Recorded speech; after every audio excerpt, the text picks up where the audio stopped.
Finishing a garage sounds like a weekend project. Throw up some drywall, add insulation, maybe a heater, and it can be that simple. But 3 decisions made wrong at the start will turn that weekend project into a code problem or a cold room you never use. Here's what actually matters.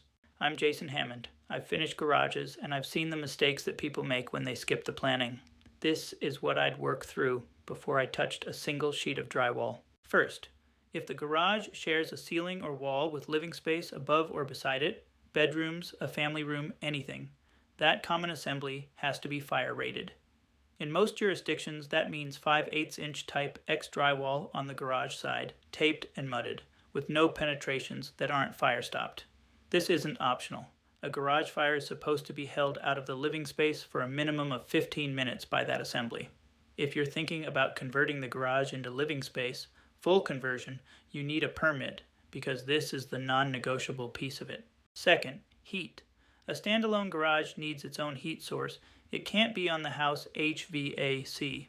The 3 realistic options: a gas or propane unit heater hung from the ceiling, which is cheap to run and heats fast but needs a gas line and a flue, a mini split, which is efficient and does cooling too but costs more up front, or an electric baseboard or overhead heater, which is easy to install and terrible to run in a cold climate.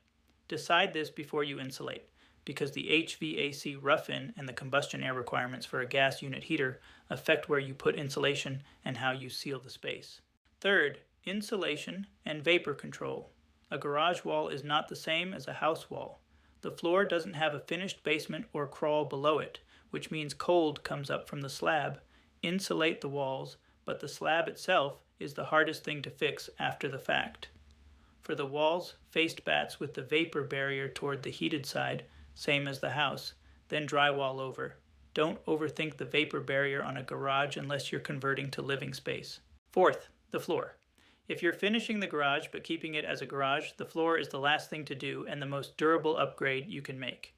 A good epoxy coating on clean, etched concrete lasts 10 to 15 years, is easy to sweep and hose down, and makes the space feel finished without the cost of tile. The key? The concrete has to be dry, no active moisture coming up, and etched or shot blasted before the epoxy, not just cleaned.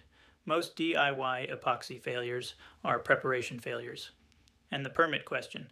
Most jurisdictions require a permit for anything that changes the use of the garage, adds heat, or adds electrical. The risk of skipping it is mostly at resale. An inspector will flag unpermitted work, and you either disclose it or fix it. For a simple finishing job, insulation, drywall, no use change, check your local building department. Many places don't require a permit for that scope.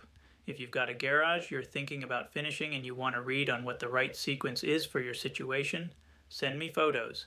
$9.99 at hammondreengineered.com/report.